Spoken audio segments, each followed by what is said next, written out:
everyone, welcome to the Golden Ratio podcast. I am Jen, GR Mom, joined as always by GR Dad. Hi. How's it going, GR Dad? Good. Happy Festivus. Happy Festivus. It's a festival for the rest of us. The cocktail of the week is, I don't remember what it's called. The Festivus Miracle is what it is. Okay, it's called the Festivus Miracle. It's the pear vanilla gin fizz, which is a stupid name. I'm not even going to call out the blog that this is on because this blog doesn't know how to make cocktails.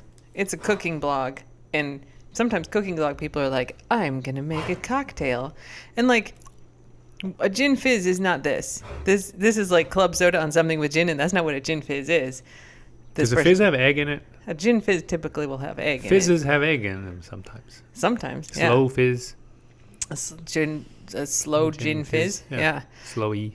Anyway, this is not that. I'm just proud of myself for knowing that. Sorry. Jeez. She looked at me like, oh my God, you're detouring again already. We are 35 seconds into the podcast, so. I'm in the bonus. Anyway, this was like, so put together your gin and your syrup and then put it in a glass and then put a fuckload of club soda on it, like way more than you would normally put in a cocktail, and then put crushed ice on top of it, which is not how you build a cocktail. And then we drank it, and it's real diluted because there's so much club soda in her recipe, like she just doesn't know what she's doing. But when I fixed it, it's not bad. It's pretty good. No, it's good. It tastes like gin, which is we don't drink a lot of gin mixed drinks. Yeah, and this is good because, as we mentioned last time, some friends of the squad sent us a whole bunch of pears, which was awesome, but we could not possibly just, as snacks, eat all of the pears. There were like 24 pears. They're big, too. They're big pears. Big, giant pears, yeah. Big, luscious pears. So the pears individually were great. Yeah, and we did eat plenty. Yeah. And then I made pear bread, which I'd never even knew was a thing, and it was fucking delicious. I want to make some more of that. And pear then crumble? A pear crisp. And then I made this, which is a pear vanilla syrup. So it's basically you just boil some pears in some sugar water and put a little vanilla in there. And then you have a syrup that you would use like simple syrup, except it's pear flavored. So this is pretty good. So it's just club soda and gin and pear syrup. Really good, because it's kind of apple-y, but not sweeter. It's very good. Pear is a very interesting flavor that I have not had in drinks before, I don't think, unless it's like pear liqueur, right? There's that liqueur that the French put the bottles on the pears, and the pears grow inside the bottle. Yes. There's a name for that, but I forgot it. Well, anyway, this is tasty. Calvados. Calvados. I think that's apples. I think Calvados is apples. It's pineapple. You know why I know that? Because my therapist was talking all about Calvados when they went to France. Oh, yeah. and he was talking about apples. I mean, he could be wrong, too. I think it's apples. No, I think it's apples. But they grow inside the bottle. Yeah. Which is cool. Okay. Do you have any ranting you want to do for Festivus? Ranting? Any some unloading grievances? No, it's just a vague against fate and this year and all the assholes. Wait, no. I'm sorry. You were going to rant about the dust. Oh, yeah, I was going to bitch about the dust. The house is dusty, but I feel like that's all part. Like, I'm fine. My life is great. This podcast is not for us to air our 2020 grievances. All right, then besides that, I'm doing great. You have permission to rant about the dust. So lucky that you're with me. As you remind me, the dogs are a joy. Yeah. We are in paradise. I'm sorry. This isn't Ingo's grateful hour either. This is your chance to rant about the dust. It's dusty everywhere. We're having the windows done, and it's a pain in the ass, and it's been a hard week. Mostly for you, but also for me. This is the second week. Yeah. No. So, but that's minor. That's all I was doing was allowing you. You're like, I'm going to bitch about the dust on the podcast. Yeah, well, so I'm having second thoughts. Yeah, well, I'm having second thoughts about allowing it. So let's move on. Okay. You wanted to thank people for presents. Yeah, we've been getting in the post office box a bunch of presents and cards, and it's really great. Oh my gosh, it's so nice, and it makes us tear up more often than not. Yeah. And, people are so thoughtful about sending food and not food and dog toys that become food for the dogs. But just the cards are great, and we are, it's just humbling to know that, you all take joy in the dogs the way we intend you to. Yeah, thank you guys very much. And I try to send thank you notes to everybody. I am behind on my thank you note sending, but also there's some packages that come like with nice notes from people, but I don't know how to get in touch with you. Like it doesn't have emails or handles or anything. So as a thank you note, a pretty religious thank you note writer, I feel bad. That's why people put their handles. I've mentioned it before in the podcast, like put your handles so I can send you a thank you note or something. And sometimes it's just hard to find. Good. Yeah. Great. So I should listen to you more during the podcast. You should listen to me more in general, Ingo. It's not possible. So yeah, thank you. Yeah, thanks very much. It really is. I don't think we say it much, and we don't say it enough, but it's just great. We want to make people happy or distract them, and it's always nice to see that it works. Indeed. Okay. Dog updates. We have so many. We have so many this week. Ingo, do you want to start with big news or not as big news? You know what? Normally I'd say not as big because I'm into delayed gratification, and I don't unwrap my presents until the last possible moment, etc. But yeah, start with the big news, but lead with the big one. Okay, it's a complex one, but I would say that TLDR or TLDL, too long didn't listen, is we're gonna officially make Parmesan a member of the squad. He got a collar, but we're formally adopting him from the rescue. So he's not going to be a hospice foster. I sent the email. He's our dog now. That's really good news. Why is that, Jen? Well, because we love him so much. Yeah. But also, we've decided So I took him to the vet today.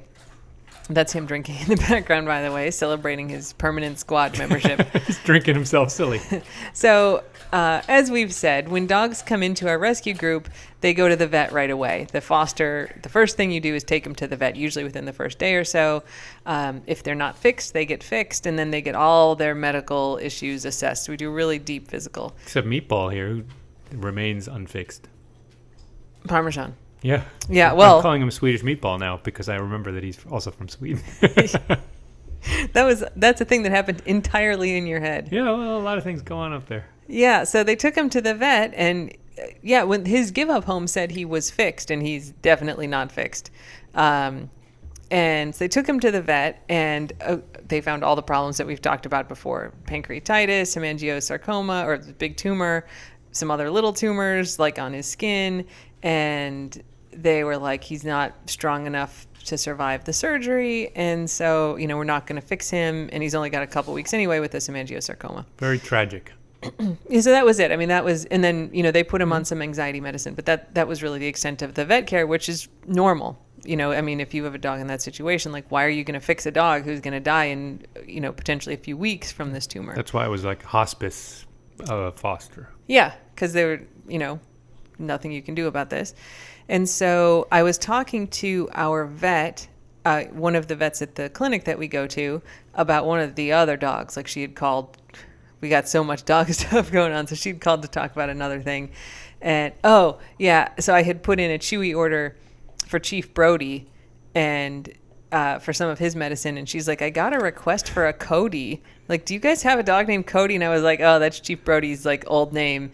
And she's like, oh, I thought you got another one. I was like, well, we did. Actually.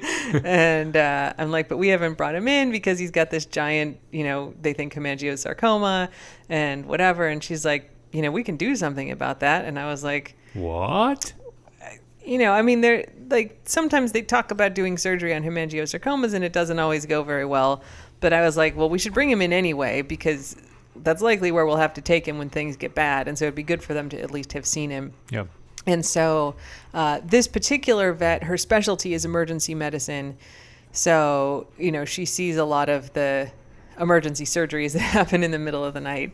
And I was like, great, like, let's take him. So I brought him up today, and she did an ultrasound, she did blood work, she did a whole bunch of stuff.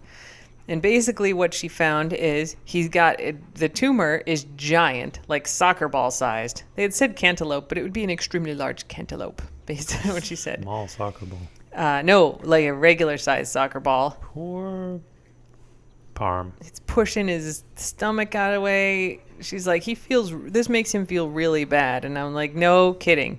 She's like, everything else pretty much looks fine. Like, there's a little tumor on his liver, but it doesn't look related to this. Like, that could be a ton of different things. He's got some really hard lumps on his skin, like lipomas, which a lot of old dogs get. They feel kind of like a hard-boiled egg under the skin. They're sort of squishy and move around. Moving around, yeah. And these are really hard, but she's like, they can get lipomas actually in the skin. Normally they're under the skin, but they can get it in the skin, and then they can turn really hard. And this one might be a little bit infected, but it didn't look like a cancerous tumor in there. And she's like, we should, let's take the spleen out that has the giant tumor on it. She's like, if it is a hemangiosarcoma, then he's going to die in 3 to 6 months, whether we do the surgery or not. Right. And if it's not, he's going to feel a lot better.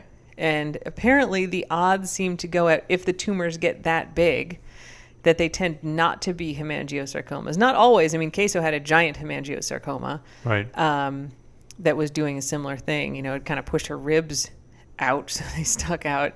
But, we kind of talked through it all. His blood work looks good. Everything looks good. So she seems very confident that this will go well for him. She's the surgeon, so, there's some, that's not a bad thing. And she's like, I've done a ton of these surgeries, and we've got this, this kind of equipment, so it's really easy. It's a 15-minute surgery. Wow. Should be fine. So, she spent a long time with me. Do we get today. to keep the thing? The tumor. Oh. I'm going to ask her to take pictures you would like for sure. It. Just send them a bucket, because it has to have a bucket. You can't put it in a jar. It's a bucket. No, it would be huge. We got a bunch of Home Depot buckets. 5-gallon bucket. How gross is that? Pretty gross. I know you're thinking about it. I'm not. Oh, okay. No. Never mind.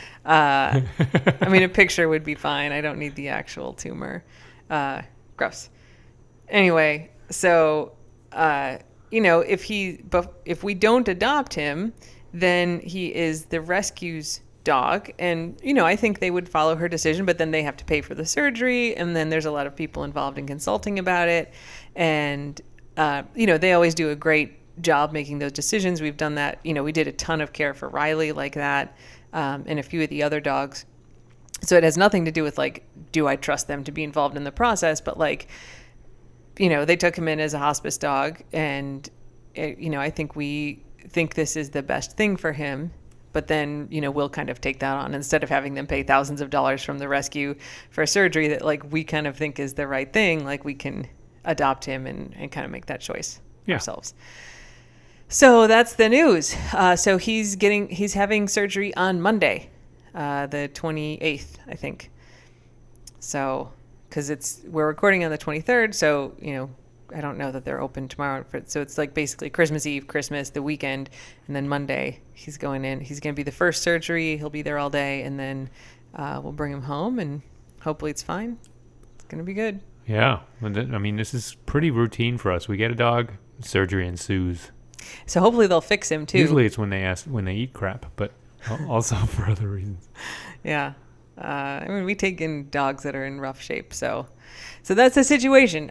Parmesan, officially our dog, soon going to be missing a part that he has right now, but it's an unnecessary part. Why do we have spleens if we don't really need them? I think they help with things. I don't know. Seems like they're pretty lackadaisical about taking them out. They take out a lot of unnecessary parts sometimes. It's a good thing we have redundancy, man. I got one that's missing. Yeah? Yeah. Yeah.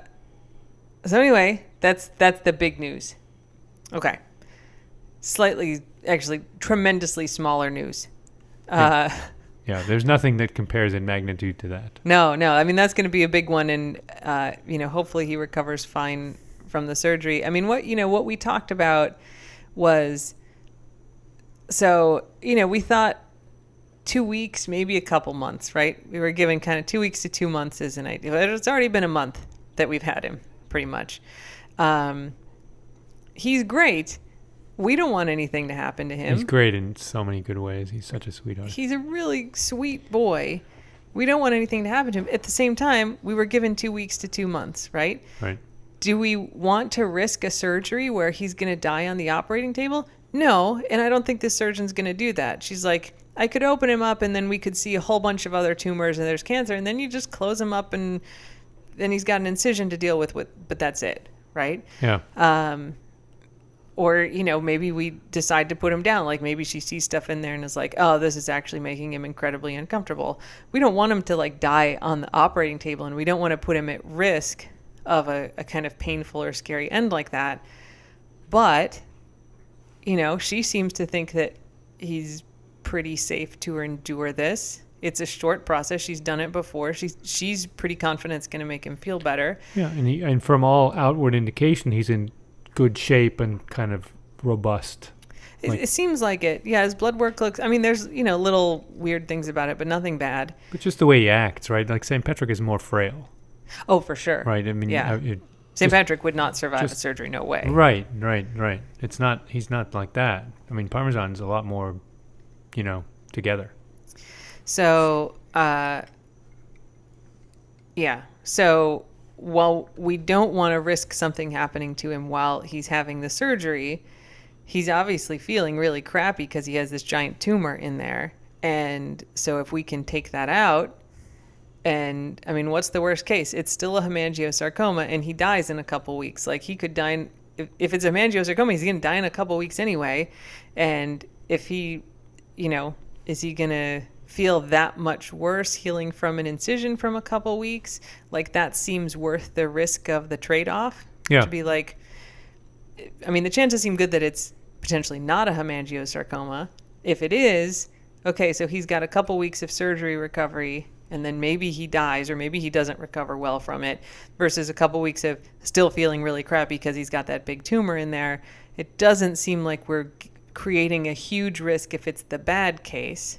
And if it's the good case that it's not a hemangiosarcoma, then we have taken this out. And maybe that other little lump is cancer. Maybe it's not, on the liver. It looks unrelated to this. He's 12 and a half, right? Like something's kind of going to get him anyway. I never bank on more than 6 months with a dog that old anyway. And if he can do the recovery from the surgery and then be more comfortable, even if it's just for another 6 months, like we can afford the surgery, and, she seems confident, and we spent a long time talking about it. It seems like a worthwhile trade-off. So it's definitely a gray area one. But right. I think we're both kind of on the same page that it seems like it makes sense that the risk is not that high because he's kind of already past the expiration date that we expected, basically. Yeah. So it might help him, and it's not really going to make things worse if it's bad. Yeah. And he has a current problem that makes him super uncomfortable. Yeah. Yeah. I mean, you can tell that it's painful for him and it's pushing on his other organs. And in fact, she said, it could be causing part of the difficulties with his back legs if it's pushing on like some of his nerves or like cutting off some of the blood flow, like that. Or it's just so damn heavy. I mean, that's not a thing. Okay, never mind. But it could be impacting some of the other things too. So if we take that out, it maybe could help a bunch of things. Yep. So. Yep.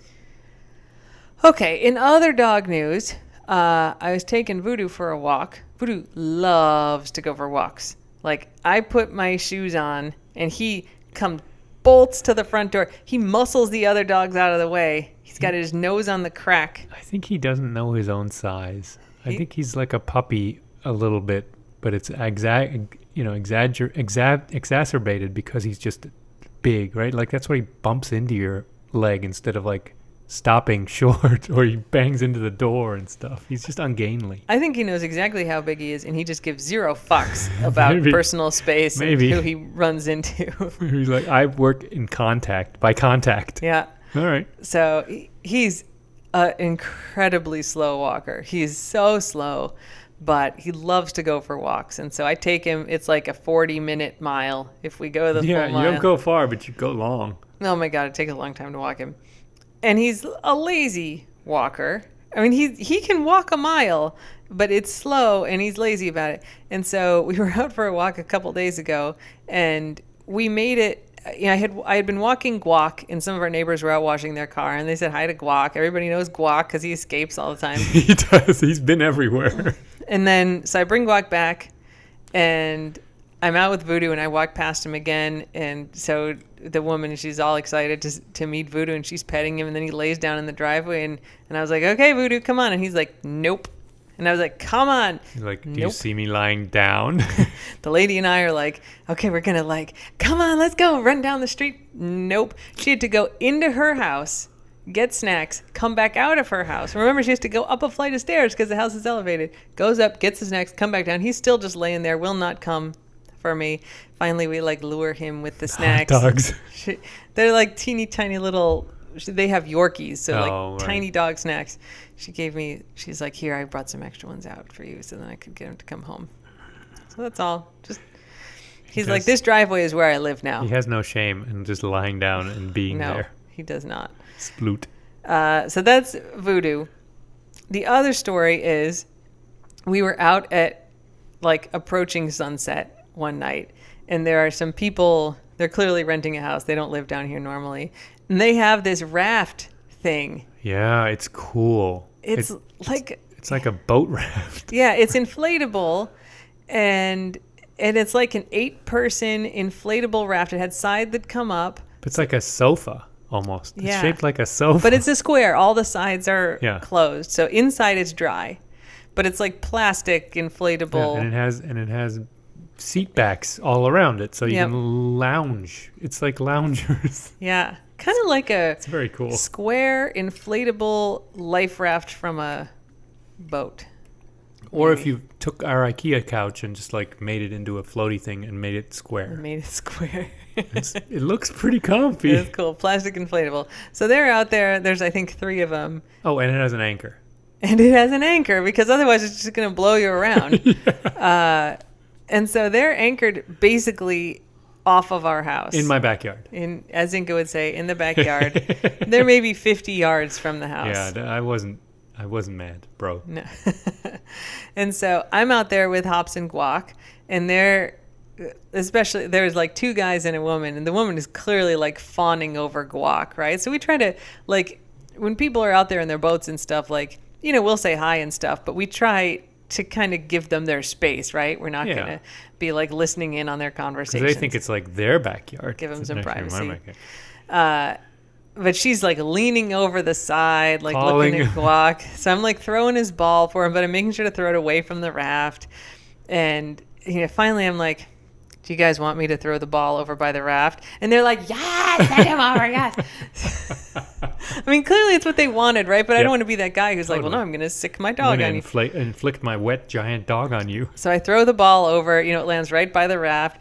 Guac is like power swimming out there, and they're on the other side of the canal, so he can stand by the time he figures gets out to he them. can walk again. Yeah, he swims through the deep part. Now he can stand, and they're like, oh my gosh, guacamole. And he's all like up there, they're leaning over, rubbing on him, and then he's like, I'm gonna come into the raft. He starts Kind of awkwardly clambering. He gets his like front 2 legs up there, and it's because it's got like high enough backs that he can't just jump in because he's probably He's half in the water too. yeah. I mean, it's shoulder deep for him when he's standing in the water. So he's got his front and he's trying to jump up, and like one of the guys is trying to like boost his butt to get him up in the raft. But he's also on the raft, Yeah. and it's on a bad surface. Yeah, it's They funny. couldn't get him in. So we did probably 4 tosses, and then eventually he'd be like, I'm bringing my ball back to Jen.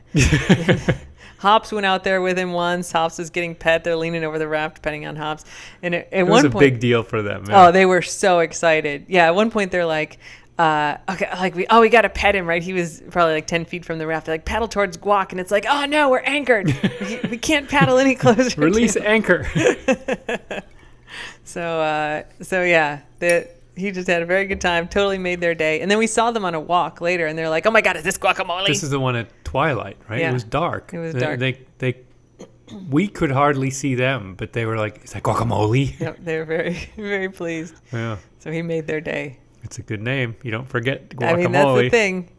Half of his charm for strangers is just the name. And then they get to know him, and he's so much more charming. Yeah, because he's been coming to the office with me. Your office. Yeah, I have He's a little. good work buddy. I got a little office in Key West. I I don't know if we've talked about it. I mean, it's like windowless. It has a skylight, but it's just a little kind of 10 by 10 And this is room. how nice you are. The house is crawling with people banging on crap, making the windows. A lot of noise here. Dust everywhere. Yep. You're buried in dust and dogs. Yep. And you let me go to your office to work. I mean, did. you're so nice. I You really am are. so nice. So nice. And so the least I could do, I thought, was to take as many dogs as I can out of your environment Yeah. with me. And Guac and hops are the good office dogs because they don't go crazy when there's a noise in the hall. They don't, Yep. start, I don't know, chewing stuff. There are all sorts of things that they could do, but they don't. They just lie straight down and sleep. Yep. They're very good in They're there. great. It's a nice space. There's limited dog fur. There's some. Now. I mean, now it's a little bit more. Yeah. I've got like an IKEA chair in there. Got a little desk. Yep, but the It's Wi-Fi pretty is simple. good, Yep. and I can take calls there, and it's dog friendly generally. Nobody's gonna say anything. Oh, the Dogs whole building is explicitly dog friendly. A lot of clacking dogs. down the halls. Yeah. But they're also so good. They didn't bark a single. I feel I can go to the bathroom. They don't Yeah. scratch the door down or, bark or anything like that. They're Yep. really good. Yeah. So yeah, I hadn't been in there for a while, and so, I mean, I've been having work calls and Zoom calls too, but I can be a little bit like, yeah, sorry, they're working on my house. Where if you're doing like you got a court reporter recording stuff, you don't want Oh my god. drill sounds in the background. Them grinding down screws that held Yeah. it. I mean, it sounded like the worst nightmare of a dentist office. Yeah. Sounds like those awful sounds. Awful. So they've been having a good time, and Yeah, Guac and Hops be my little travel buddies. Jared has realized that Guac likes to chase chickens. He almost no, it was when I went through the driveway today at the Burger King. He almost climbed out the window because the lady was petting him. He was like, "I'm gonna climb out Oh, the I window." didn't know that. I was like, "No, you're not." And she's like, "Whoa, whoa, whoa! Don't come in here." And he's like, "Oh, you're petting me, and it smells like Burger King in there. I'm going." He's like, when I went to the Sonic drive-thru, I got an ice cream cone. Yeah, I hear he's like, "I smell French fries." That's funny. Ugh. Uh, Yeah, I'm a little worried that he'll jump out the window at a chicken, but he hasn't yet, and I always keep it like half up when there's danger. Yeah, it's a good idea. He's very curious. I don't know what he'd do, but nothing good would happen. No, he would chase. Mhm. That's really the only thing that we need to care about. is Those that he would chickens are chase. spoiled though. They don't realize they'll like when I pull him away from the chickens, they kind of follow us, Yeah. which is the bad reaction. Big Come on, man. chicken. Come on, big man. Do you really want to play? He thinks he's some kind of big I man. think there's some kind of big man because Guac is going the other way. Like the chicken's probably just like, "Oh, I chased him away. Check me out, jerk." Jerk chickens. So for our Taste of the Keys, I have the first Taste of the Keys. They're both Jen stories this week. Oh. And one of them has Vink and Voodoo in it. So sort of. Do it. Tangentially. Do it. So I was taking Vink and Voodoo to the vet this weekend. I guess Saturday. I must have taken him Saturday. Vink had some allergy tests, and basically we're just going to put her on some hypoallergenic food because she's been real itchy. And then Voodoo to get his knees checked. And Just generally pill dosage stuff. yeah, just kind of checking in on some stuff. And so we're on our way to the vet, and so it's 45 basically the whole way. So I am behind a FedEx truck, but there's a big line of cars. Like there's not heavy traffic. I mean, it's just one lane in each direction. Yeah. But there's, plenty of cars going in both directions. So I'm behind a FedEx truck, and we get up to Ramrod Key, which is probably like 15 minutes from our house. And Good name, by the way. yeah, there's a guy, there's a car stopped trying to turn left, right? But there's plenty, like we're going northbound and it's just two lanes. There's not even a Yeah. center lane there. So two lanes. So he's stopped in the road waiting to turn left for the southbound cars to clear. So I think it was like this big pickup truck was actually stopped to turn left. And then there was a little Kia Soul behind him who That's slowed. one of those hamster cars. Yeah. Yeah. You can go with this or you can go with that. Yep. Has stopped behind that guy. And then there's the FedEx truck and then there's me. And so pickup truck has stopped waiting to turn left. The Kia Soul has slowed down and maybe entirely stopped to wait for him.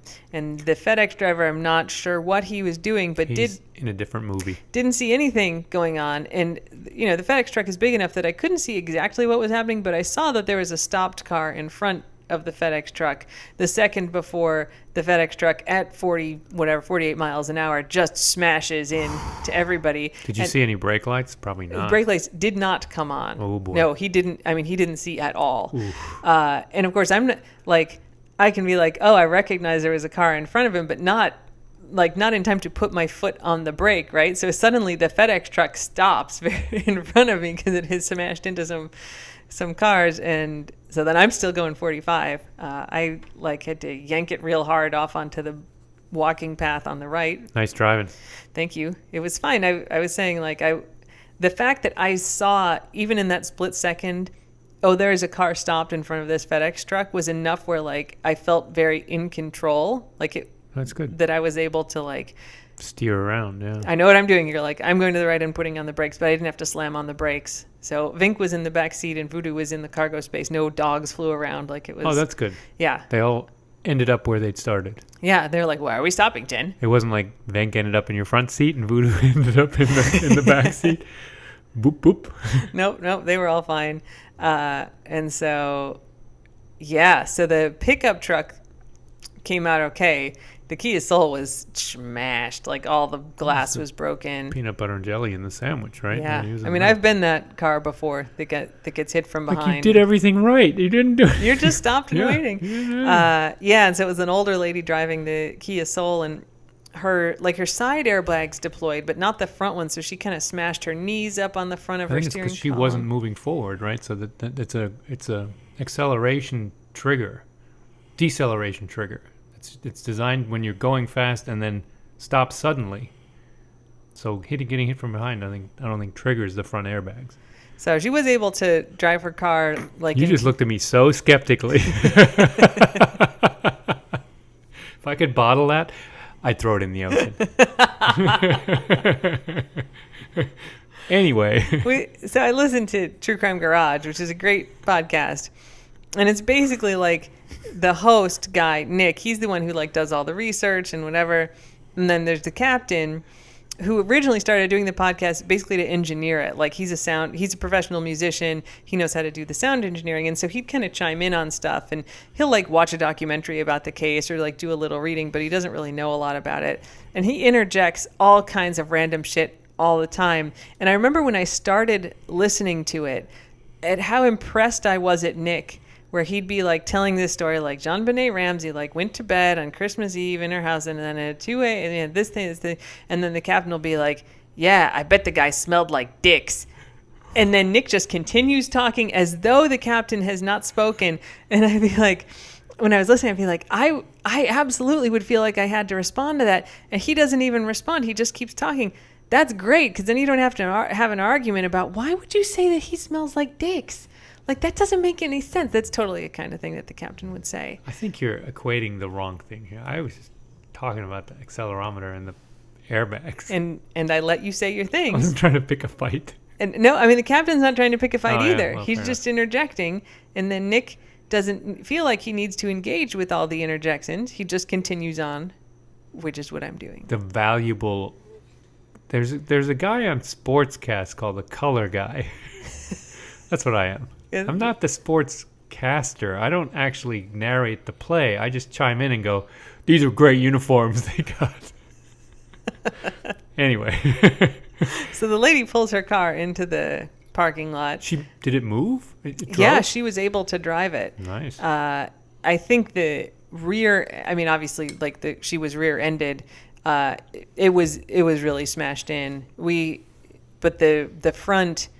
The damage to the front of the car was basically her hitting the stopped car, the truck in front of her. Yeah. So she took a lot more force from the back. So we had to get her door open. She couldn't really open it. I tried to open the back doors, and they were a little bit harder. Yeah. It's great that it still drove, though. That's a good sign. And she wasn't visibly injured, I guess. No, That's good. I mean, she was sore. Like, she definitely, like, she hit her elbow on something, which was kind of swollen. And you could see, like, her shins, like, under her knees. She had banged him pretty hard. And she was really shaken up, which, like, Poor of woman. course she would be. She was just sitting there, and all of a sudden, bam. Yeah. So, cops came.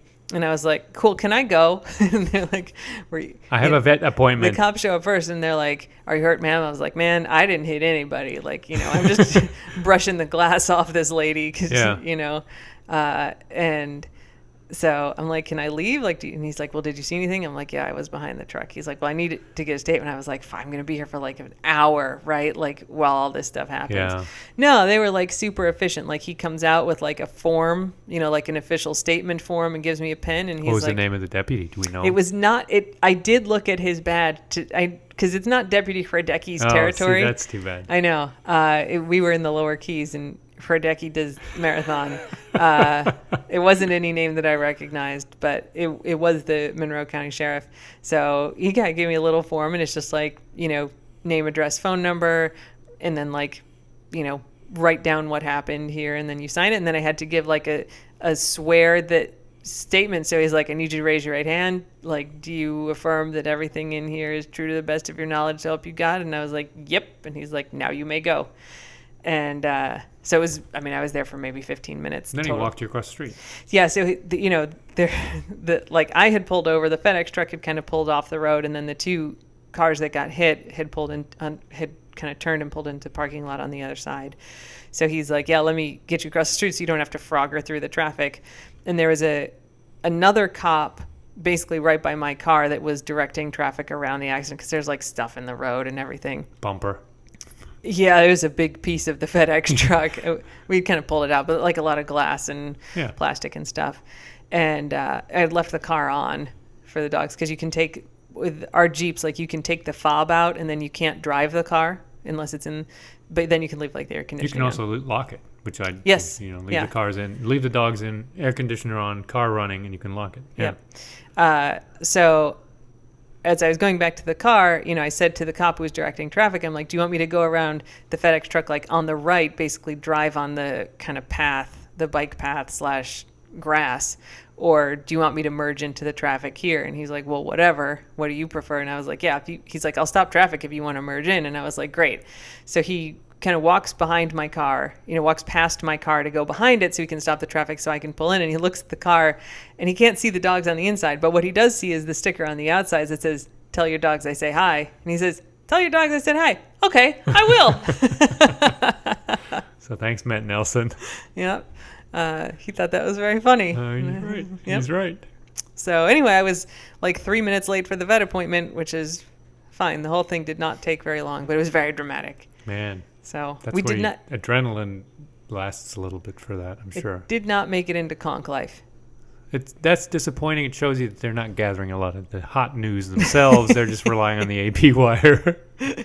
So that's that. Yeah.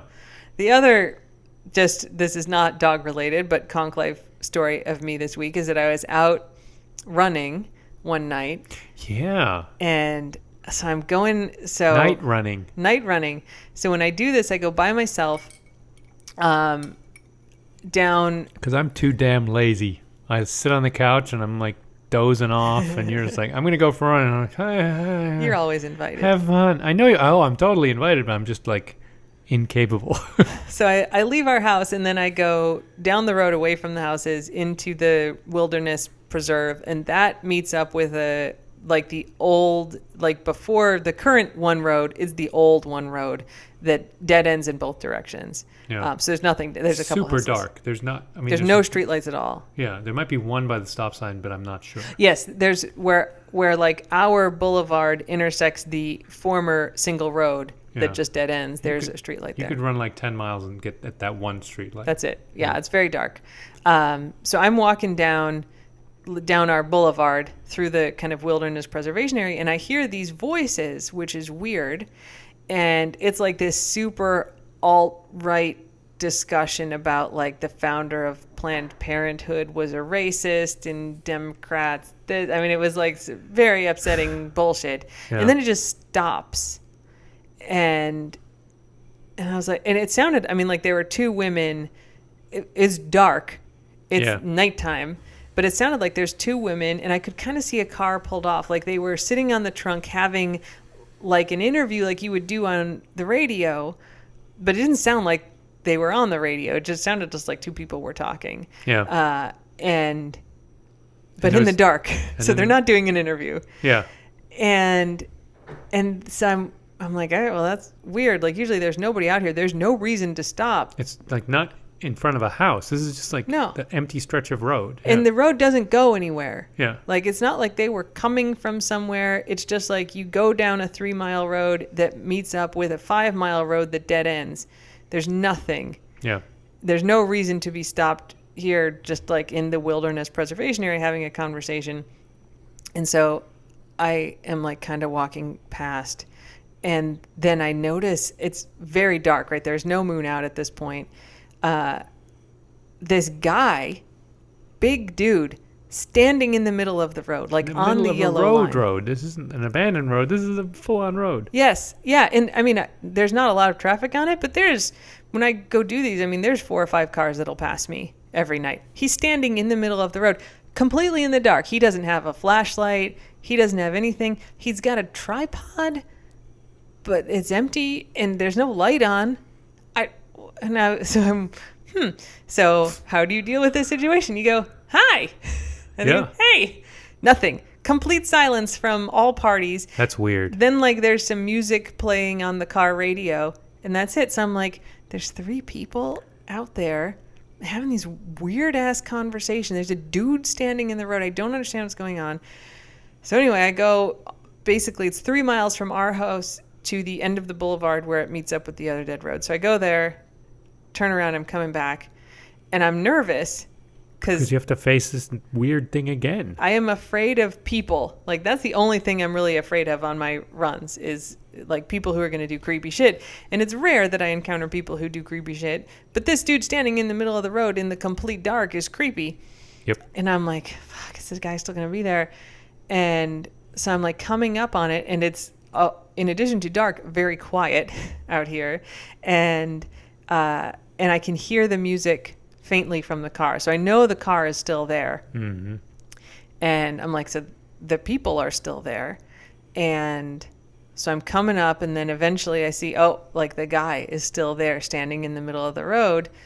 I guess I have there's nowhere to go other than past the guy because the dead ends everywhere.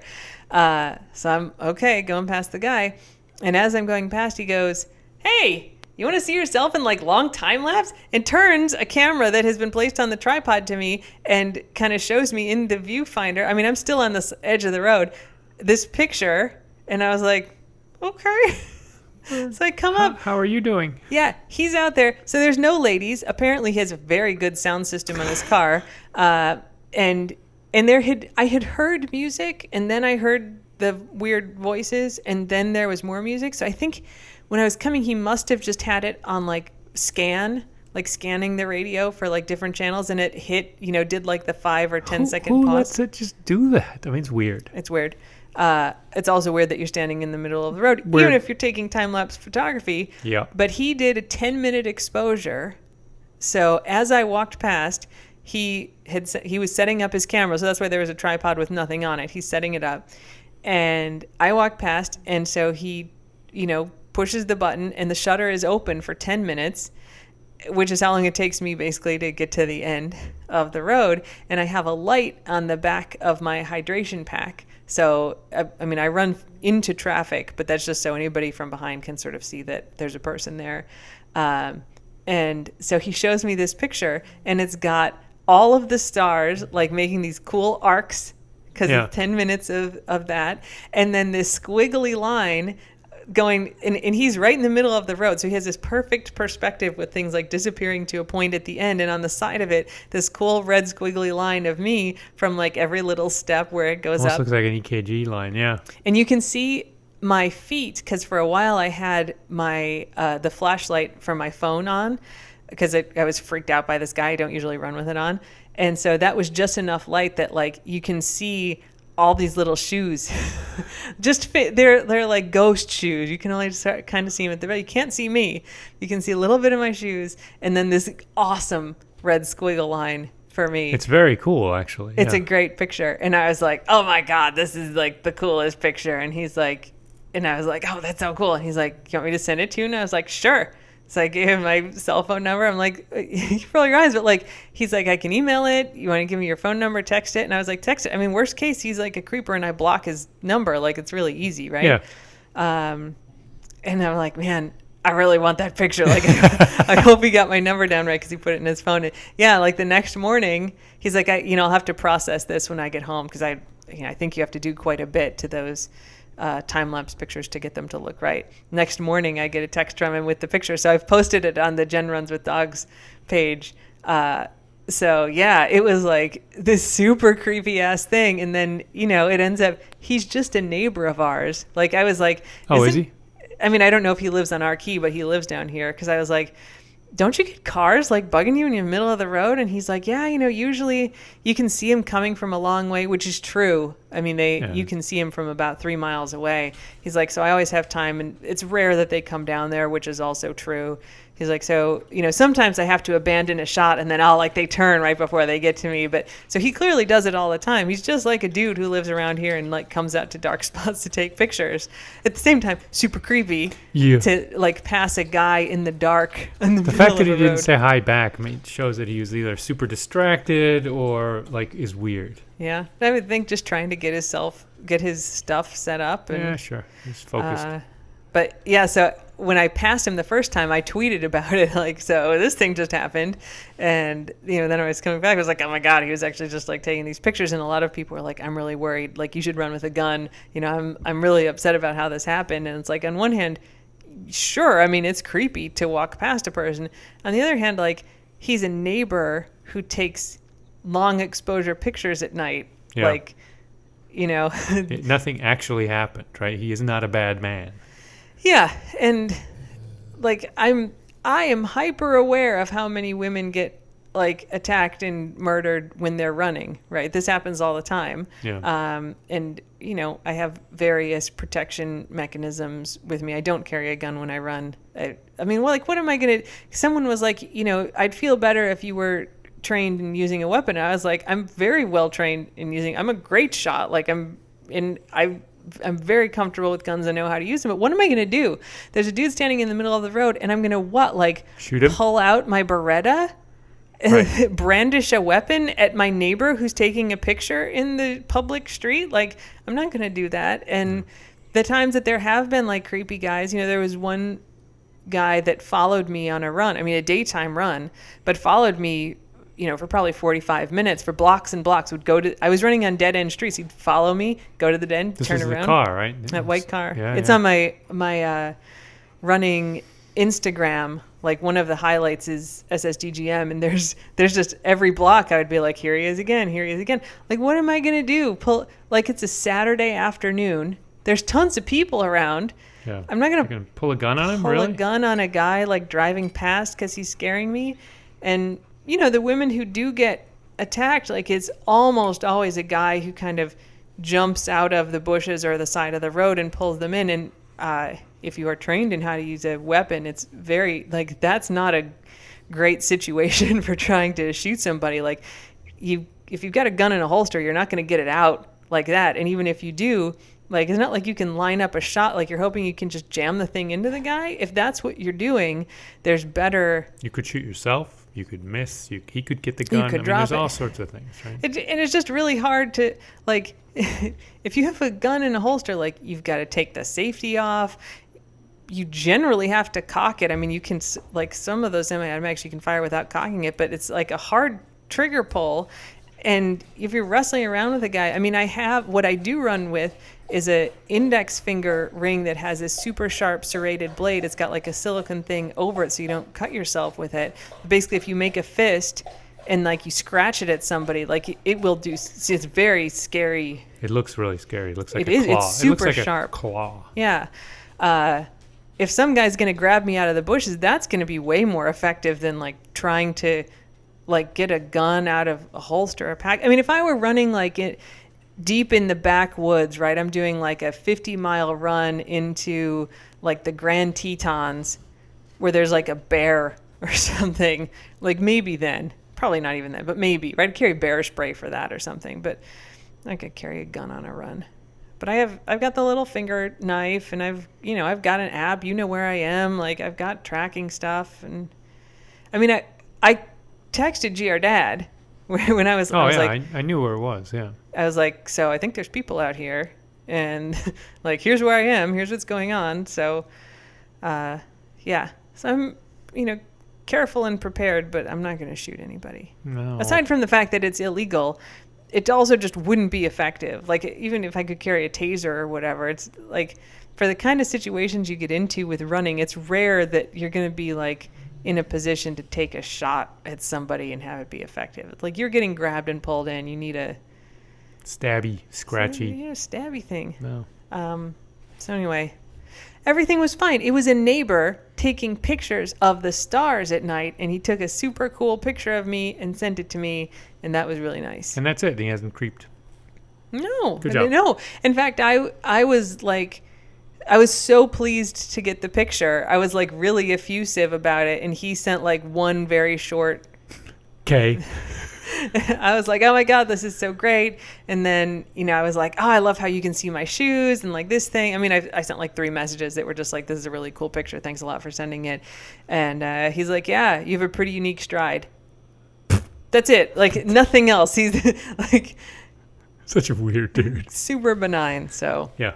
Anyway, there you go. Those are good. Key stories for the week. Those are good. Yeah. Should have made it into the newspaper, but apparently local journalism is dead. Do you have a German word of the week for us? Yeah, I don't know if I've had this before. For Christmas, Bescherung is the German word for, and it only means this. This is the gift giving, the receiving of the gifts on Christmas Eve. Bescherung. Must be Christmas Eve. Yeah, it's the only time you use the word. Yeah, interesting. It's like a, when the Christkind comes or Santa Claus the comes. Fucking zombie baby that flies through the night. That guy? It has a sleigh. It drags a sleigh full of presents to the woods, the cold, snowy woods. Yeah. Please refer to last year's pre-Christmas podcast. I love this debate. The stakes are low. There's no debate. It's fucking creepy. The stakes are low. Your culture's messed up. Yeah, well, I was going to say we did not have anything Krampus related where I was in Somebody Germany. asked about Krampus, yeah. And I think most big cities and modern places don't really have it anymore either, because it scares the shit out of kids. Why would you introduce some demonic presence who's going to beat up or worse kids when you got like nice Santa Claus and nice Christkind and everything peace and love instead of like anger and hate? So I think there may be still pockets of very southern Germany that have it, in Austria, but I don't think I think the parents don't connect it to gift giving and the Christmas tree as much anymore. That's good. Yeah. A tweet someone had this week was, quote, tweet this and describe a Christmas song, but poorly. That's a good one. That was a good challenge. Yeah. So mine was, there's omnipresent surveillance. Privacy is dead. Like you're being watched at all times. Privacy is dead. Surveillance is omnipresent. You can only survive by suppressing your emotions and obeying authority. You must comply. Yes. He's coming, which is exactly the theme of Santa Claus is Coming to Town. Oh yeah. He knows whether you've been good, bad, or good. He sees you when you're sleeping. Oh yeah, all the time, and when you're awake. And then you better not pout. You better not cry. That's right. Suppress, suppress, suppress. Tamp down those emotions and just put on a smiley face. Or else he's going to get you. Don't do anything bad. Even if you have bad thoughts, he's going to know he's coming. Yeah. It's fucking creepy. It's connected to the elf on the shelf, which we don't have, but I got thoughts about that too. They're not good. Have you seen the Mensch on the Bench? No. No. Mensch on a Bench is, it's the Hanukkah equivalent. It's Yeah. like this cute Jewish guy on a little park bench. And it was actually pitched on Shark Tank. They're like, oh, really? Yeah, like for Christmas, there's Elf on a Shelf, but have you thought about Mensch on a Bench? And it's made like $2 billion or That's something. hilarious. It's like really... It's the much nicer equivalent. Yeah. But there's been a good Twitter meme this Yes. holiday season of people doing rhyming things on other things where they rhyme. Yeah, that's pretty good. Whale on a nail. Yes. What was I saw it? It was in a locker. Skywalker in a locker. Oh. Yeah. That's pretty good. Yeah. Yeah, it's usually people on someone's shoulder. Yeah. I think it's good. Yeah. All right. Well, any final Christmas thoughts before we sign off on our Christmas pod? No, everyone, take a breather. You've earned it. Yeah. It's almost over. We're at the end of the marathon. And we will be coming to you at the beginning of next week with Parmesan surgery updates. We'll probably have a couple pods next week. Yeah. Okay. Well, until then, Merry Christmas. Eat some cookies. Wear your mask. Don't go to any parties. And don't put anyone unless they ask you to. Exactly what she said. Bye. Bye.